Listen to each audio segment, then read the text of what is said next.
Oh, hello, nice people. Welcome to the East of Eden Test Kitchens here this 32nd day of August 2012. Well, actually, it's not August, and it's probably not 2012. It's more like mid-July 2024. And today, here in our, not a test kitchen, but just a regular kitchen here in a small house, we are going to be preparing chicken Archduke and Sazerac mixed drinks. Now, we're going to be preparing another meal. I mean, not another meal, but another component to this. If you'll excuse me for my coffee break here. Get this out of the way. We're going to be adding another course into this that doesn't have any name to it. So, but first, let's get the chicken Archduke underway. We're going to cut the nuclear reactor on here in this skillet, and we're having some problems with our lighting, so I don't know how this is going to look. But number one, we're going to put a knob of butter in this. If you remember your measurements, this is a knob of butter. There we go. Let's get over here. We're out of paper towels. Now, if you've seen any of my videos, everything's pretty much based on gravy, which is a sauce. So I had to think for a while of something else that had a sauce to it that was relevant. And I actually had been looking at chicken with paprika sauce. And I had heard of this, and I think I even seen Julia Child cook a version of it. It's very simple and not really much to it. But we're going to get it underway here when the butter melts down, where we can get started. Let's find a tool over here. And as you can tell, I don't have a script, and nothing was written down, as the case may be. And we just came from the exercise track, which is sad enough in its own right.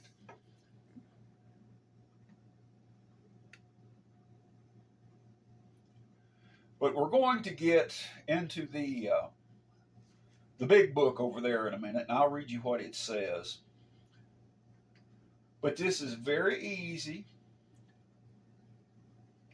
and I believe if you like chicken, you will like it. Now, I went yesterday to buy some chicken, which what I really originally wanted to fix was chicken breast. Cut little pieces where it cooked fast. And let me tell you, I certainly got a surprise when I went to the chicken section. So I ended up getting thigh meat, which works just as well.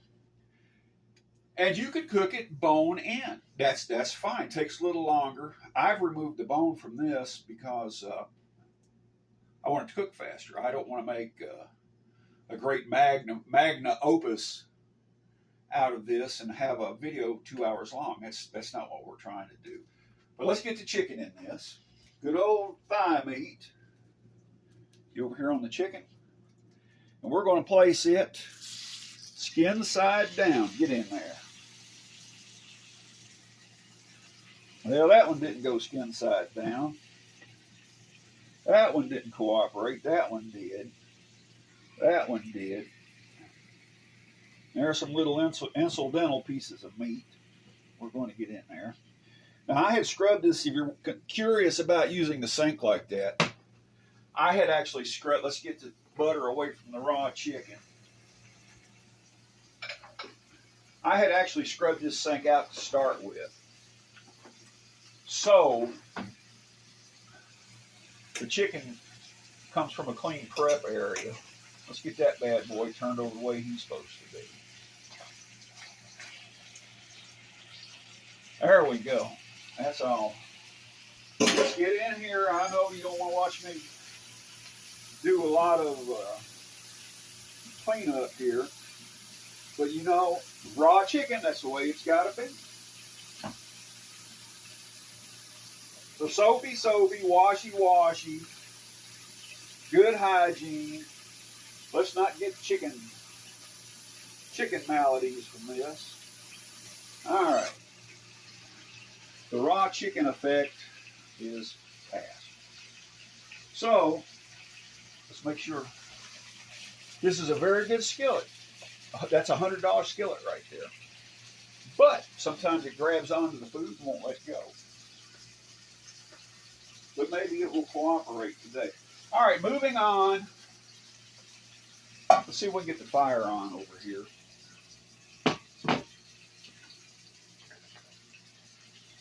What does that turn on? That's not what we want. Let's see what that one turns on. That's not what we want. Right there is what we want. All right. The dish with no name. 1 can sweet corn, whole corn, not cream corn, just corn. 1 can of corn, drained. 1 can of green beans, drained. And the thing about green beans is no matter how long you cook them, they remain green beans. They don't ever turn into anything else. Uh-oh, uh-oh. Maybe we should have went easier on that coffee. That's a Sazerac area there, and I knew we was going to be over in that. All right, let's get the correct tool. This is kind of a succotash, but it has no name. That's going to be our side for our meal today, which is what I'm cooking. This is our lunch. All right, get him on there. We need a little seasoning. I always use Creole as my base flavor. A little bit in there. Let's put some base Creole on that. That's to start it out. Okay. Put the Creole back up there. We're going to use just a smidgen of chicken bouillon. Yep. There. We'll put a little bit in here. All right, let's put this back up. Now, when I was thinking about this through the week, how I wanted to do, I got to thinking that I didn't really have anything else I wanted to say. I couldn't think of anything, no witty side talk banner while I was preparing this. So it went on. I was drawing a blank and drawing a blank. And then I was watching Seinfeld. And they were all preparing to go to the opera to see Pagliacci. And then I thought of something else. Because you start talking chicken Archduke, which you actually got to go to the new La Russe Gastronomique.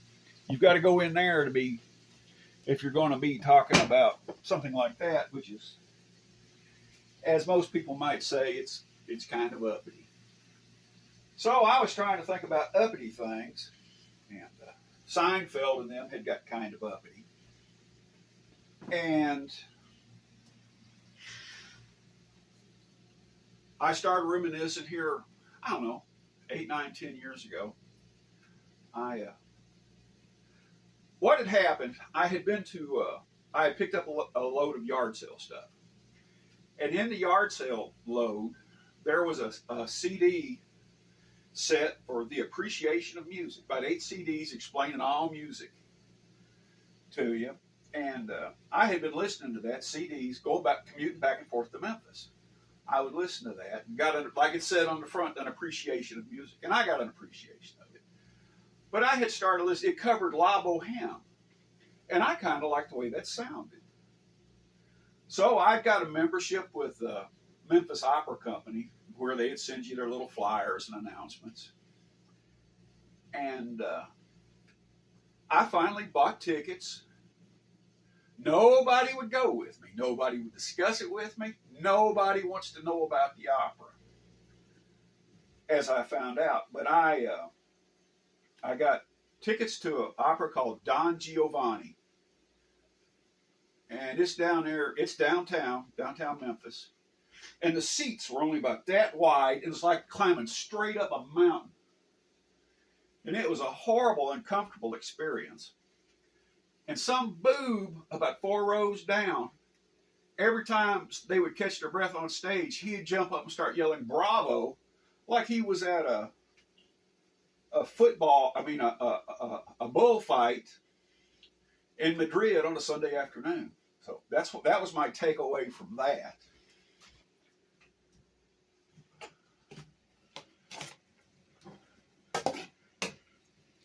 And it is impossible to overcook this corn and bean succotash.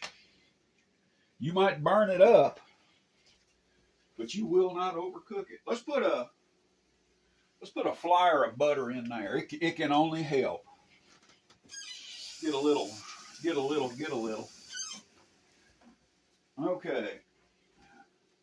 Now that was my first opera. Now my second opera, I didn't learn enough from the first one, so I tried it again. My second opera was La Boheme. I seen it at the Germantown Performing Arts Center in Memphis. Nobody would go with me. Nobody would discuss it. Look in there.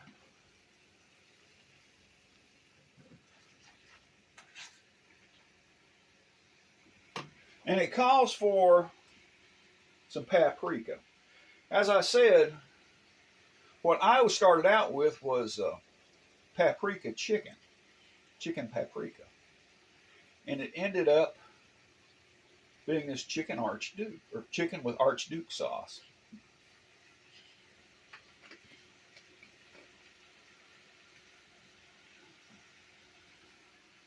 And it calls for chopped up onions.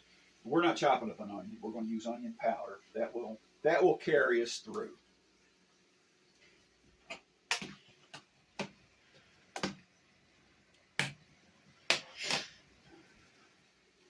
Now, as you can see, I'm not an entertainer. I'm not particularly handsome, not particularly astute. But I did have a little bit of cooking training, not much. And YouTube and the internet has made this accessible to all of us. So I'm going to give my take on this. Now, at La Boheme, and if you ever heard Pavarotti, it's only about the first 30 minutes of the opera's any good. That's the only part everybody ever talks about or likes. The rest of it's kind of... And I went down there, and it just, it wasn't... The guy come out, and he sang the part that Pavarotti sings. And it was some amateur, and you could tell he was unsure about himself, and somebody had made him mad.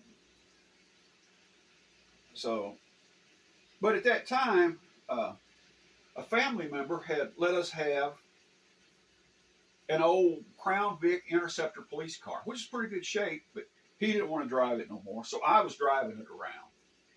And didn't have a scratch in it nowhere. But I parked it out there in that parking lot at the GPAC, Germantown Performing Arts Center. And when I come back out to get in it, the whole hood had a big crease across it. And all I could think of, if somebody ran across that parking lot and did a big Starsky and Hutch across the hood of that car.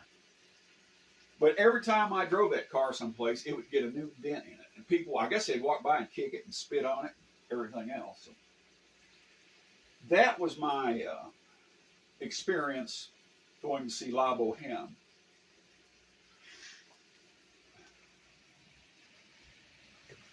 Well, this is looking quite nicely here. Looking quite tasty. Like I said, this is going to be our lunch, hopefully. And then there was a third opera, my third and final endeavor in this. The thing about this is, I did it all alone. You're not gonna, if you want to go to the opera, I don't believe you're going to find anybody to go with you. most people act embarrassed to even talk about it. So I went to the opera, and I went to the third one. But let's, I want our chicken to be a little bit more done before we tear into these Sazeracs. Here's another ingredient that goes in this we just about missed. White wine. That's actually a Chardonnay. And we're going to need some cream.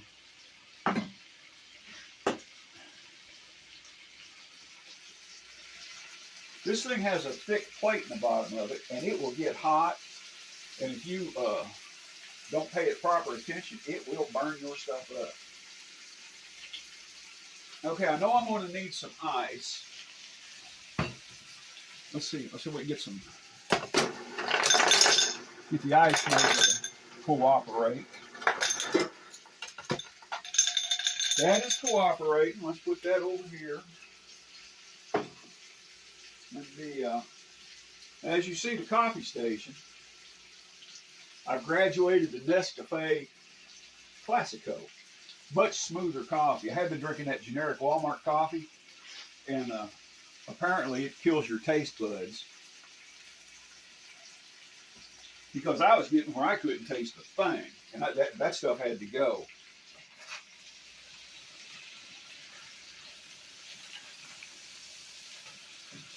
Now the big book over there calls for this to be cooked en blanc, if I'm saying that correctly, and I think that means cooked white, cooked on a low heat. Because we're not making fried chicken, we're making chicken with a sauce, Archduke sauce.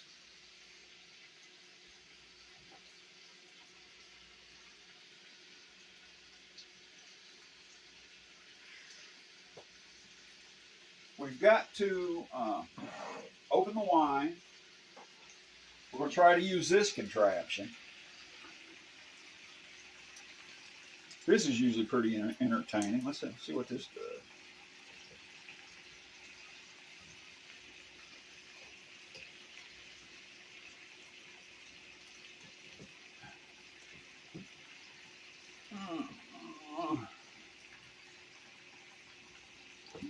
And it worked. How you like them apples? Then you have to test your wine.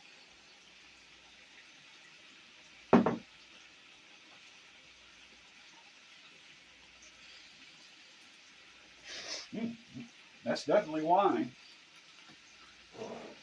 We're going to have to open this.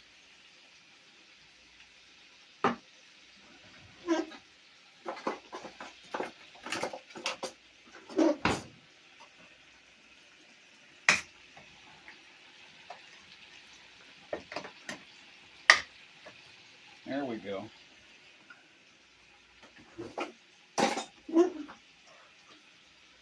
Let's see. I don't want to put our onion in too quick because it'll thicken it up, the sauce, too soon. So you have chicken and butter, cook that down, and you add an onion. You cook an onion down in it. It calls for chopped up onion, but I'm using onion powder. Then we're going to add wine. Then we're going to add milk. And when that cooks down a little bit thick, that will be your Archduke sauce. And then at the end, you add just the smallest component of lemon juice to give it kind of a freshen up there on the back end of it. So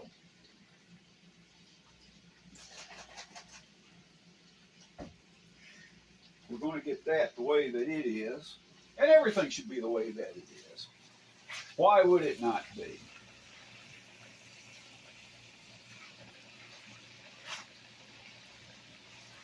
This is looking, you get over here and it's looking quite well. Let's go ahead and put some onion in it. Let's get our onion powder in there. Uh-oh, this is a new one.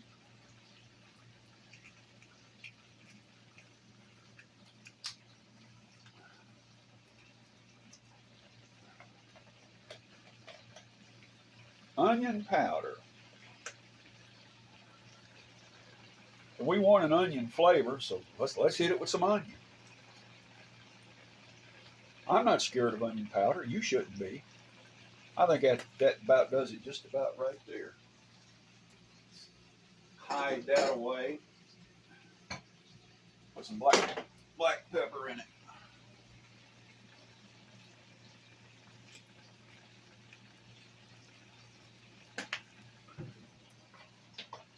We can add our green beans. Okay. We got it going. We got it going on now.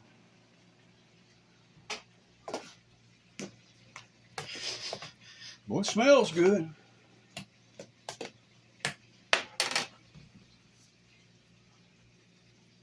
Okay.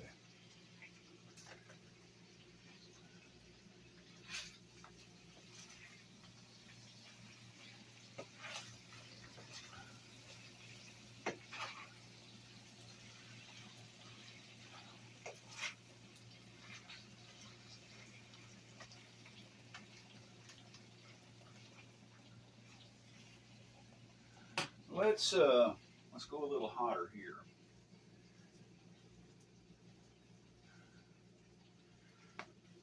Now I had got all uppity-fied, I guess. Put on a suit and tie. Drove down there.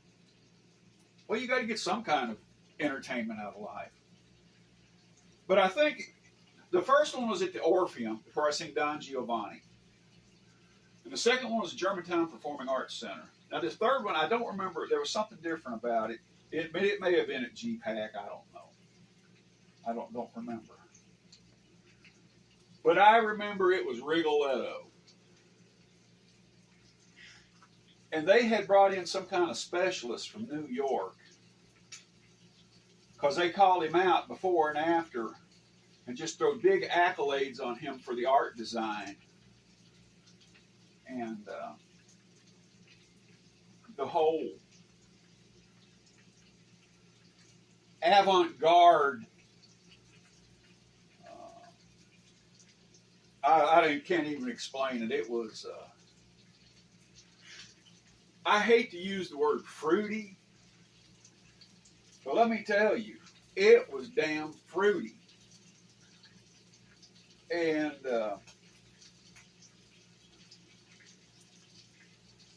it was just, all the male cast members had on leotards.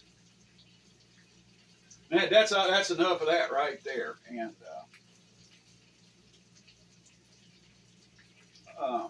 it had a huge orchestra pit. And the security guard in me was just aghast at this thing at the instrument hole down there where all the musicians were at. Because at a certain point, they have a part of the opera where all the town's children come out doing this hee-haw square dance thing. And all I could think about was one of them children going over the edge down into that orchestra pit. It was horrifying. But that was not the... When I first went in there, I spoke to somebody in command of the place. And I told him, I said, look, I'm a bigger person. And I got middle row seats there. Is there any way I can sit on the back row, the two back rows?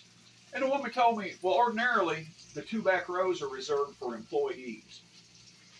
I said, that's fine. She said, but you're more than welcome to go back up there and pick you out a seat, which is what I done. All right, let's hit it with some wine.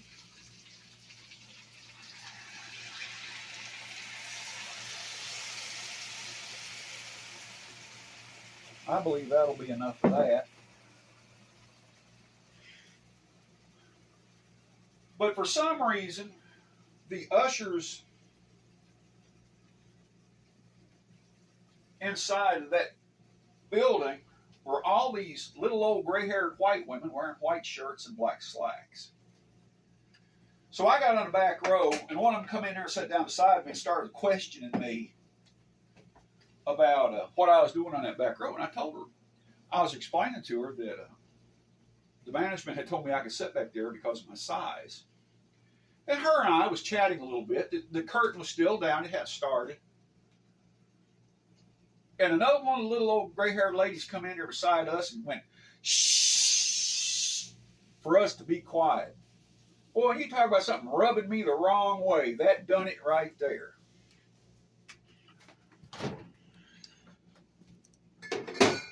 So I got through that. And it had the microphones, they had put them at foot level on the stage, and all you could hear was just giant tromping. So I went on a day or two, and I sent an email to the head of the Memphis Opera Company at that time, Mr. Ned Canty. And me and Ned got in a long conversation about things. And he offered to refund my money for my membership, and I told him all about the little old radical old ladies running the place down there, and he said that had been a problem. They was going to do this, and they was going to do that. So, for some reason, nobody had ever told him. I told him the damn opera stunk, is what I told him. It stunk, the people stunk, the whole situation stunk. So it went on 2 or 3 weeks, and I got this huge, long questionnaire from them. They wanted my opinion on everything. So I got to writing, and I told them my opinion on everything from Adam and Eve up till now. And for some reason, I told them they should perform Pagliacci. And that was the next opera they put on. They listened to that. I didn't go. And I think they took me off the mailing list after that. And that was my whole opera experience. But the Seinfeld one is funnier and better. Let's get over here. Let's see if we can get to, well, no, we've got to do the garnish for this. That calls for a knob of butter. And we're going to need, do not be scared of a vegetable peeler. It can be your friend. Look at that. Now the garnish for this, for the chicken with Archduke sauce, is cucumbers cooked in butter. And that's what we're going to do.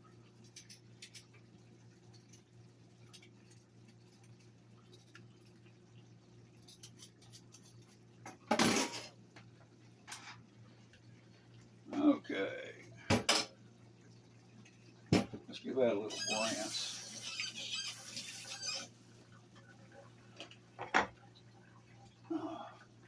And get this going.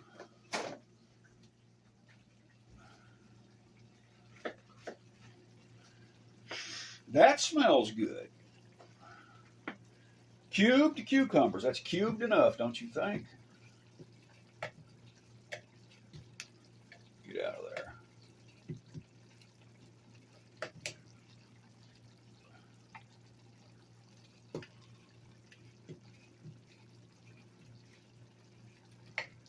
Oh.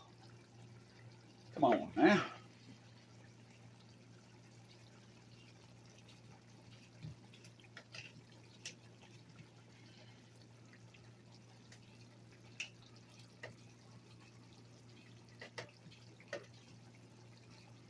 All right, there's our cucumbers.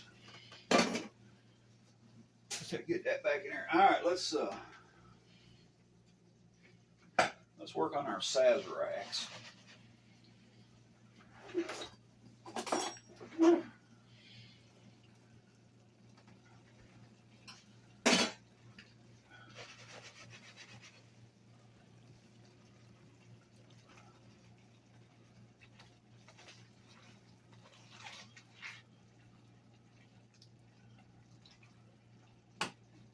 Okay. The Sazerac is a New Orleans favorite. I've had them down there. Not much. I haven't drank much in 30 years. But it calls for absinthe, a brandy, or I think a rye whiskey, and mostly it's just a shot of whiskey or cognac dressed up. So I was reading yesterday, I've got the New York Guide around here somewhere, but I lost it, about the do's and don'ts of making a Sazerac. And some of the do's was do not use this kind of glass, do not use ice. So we're trampling all over the do's and the don'ts. But let's get some ice here in our champagne glasses.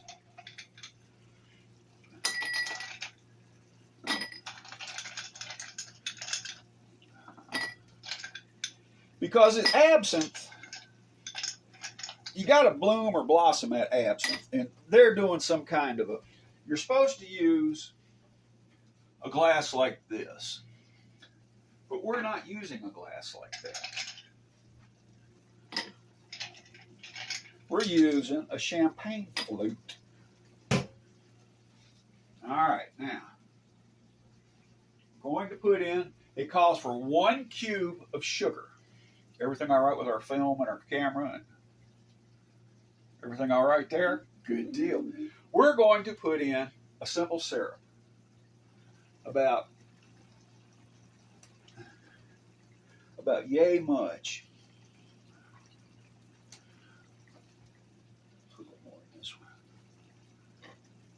That's a simple syrup I made because we don't have any sugar cubes. All right, we're done with that. If you look up absinthe, it's this contraption. I don't know. I think the water goes on top, and then it goes through a. It's got a shelf. You put a sugar cube on, then it drips into the absinthe. I believe is the way it goes. Because absinthe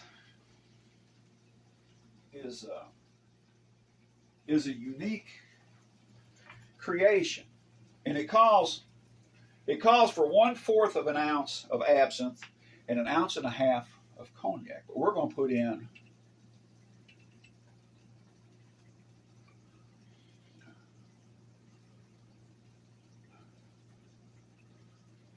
a little more than that. Yeah, right there. We're going to put in, let's see how that looks.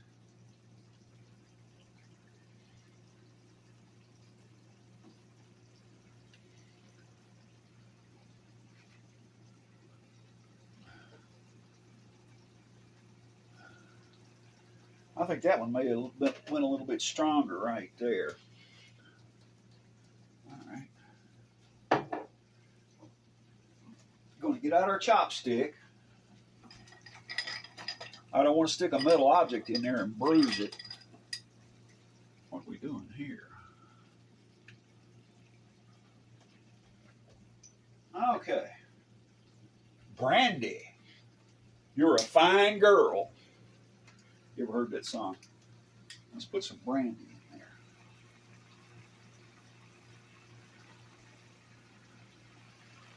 Let's put a little more.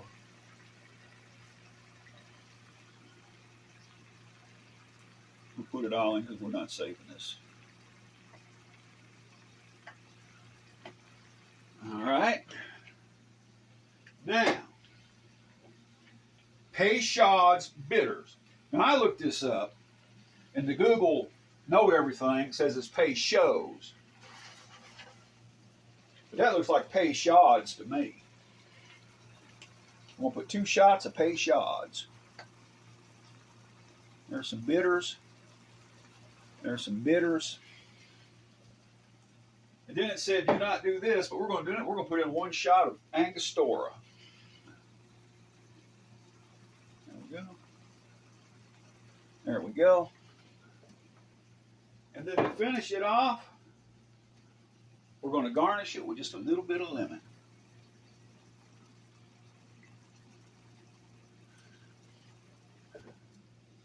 All right, there's our Sazeracs to go with our Archduke chicken. We'll go here and put this in the Black Cat Cafe. Oh, merciful heaven. All right, let's get back in here.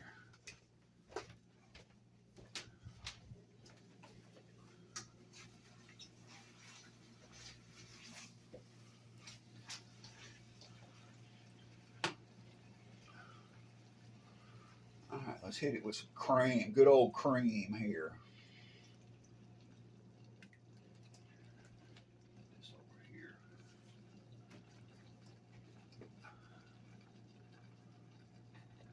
Okay, we want those.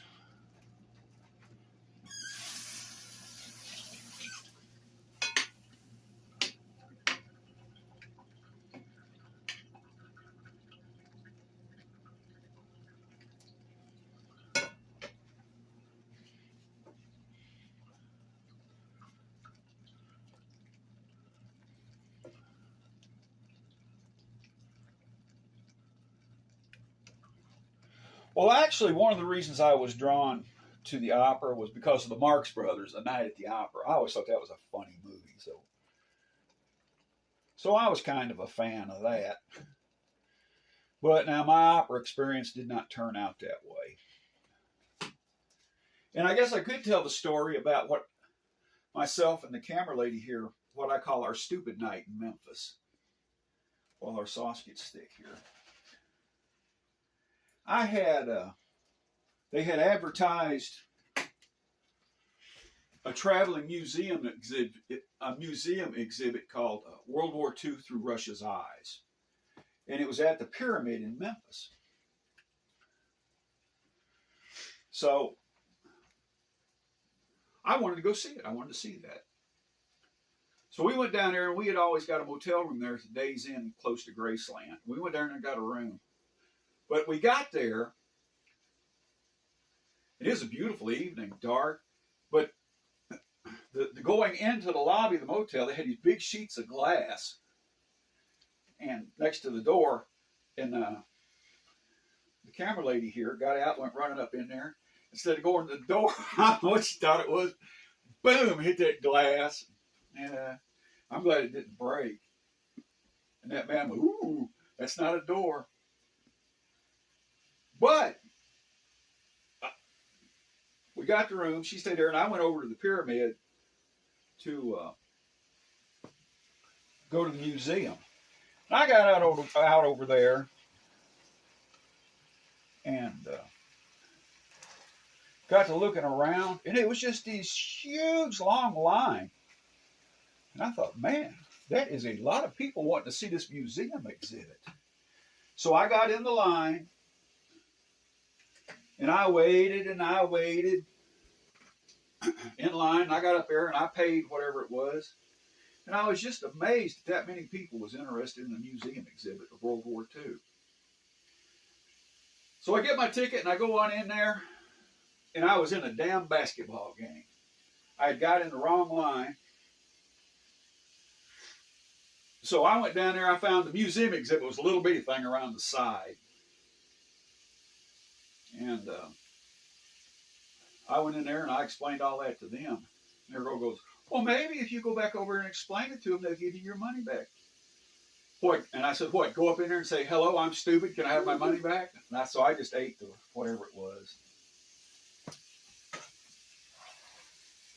Well, this is complete. You see it? Chicken with Archduke sauce. And here is our garnish. Cucumbers. Cucumbers in butter. I believe that would call for a little bit of salt.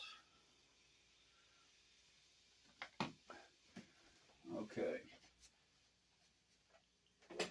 Let's clean that up. Let me get the big book here.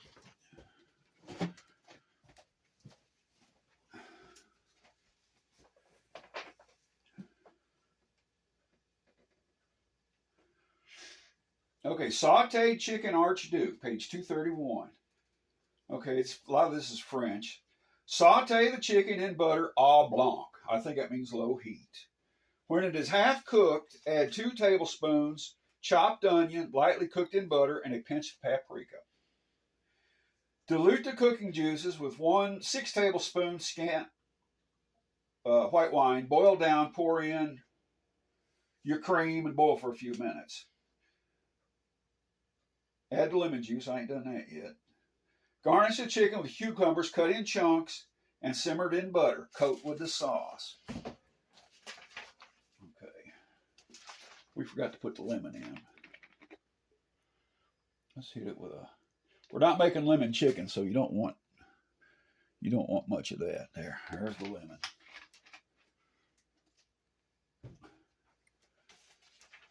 Okay, let's get over here.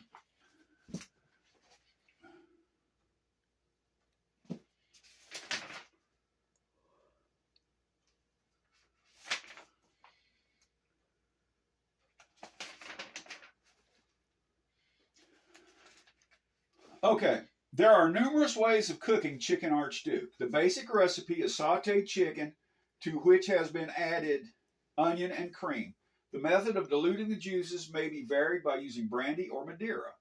The sauce finished off with whiskey or port. The garnish composed of cucumbers, mushrooms, quartered artichokes, or truffles.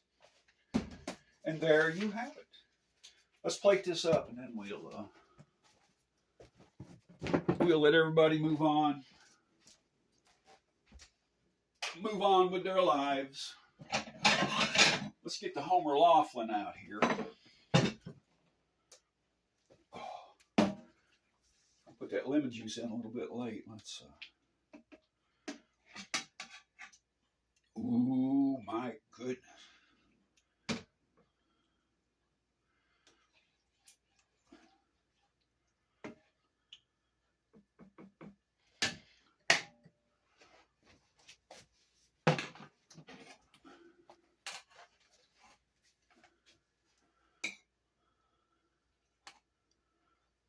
See, you didn't think it would turn out, did you?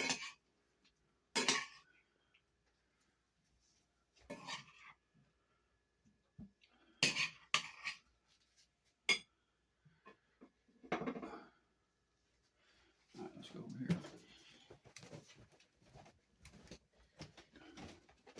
There you have it, chicken Archduke and a Sazerac. And I bid you adieu.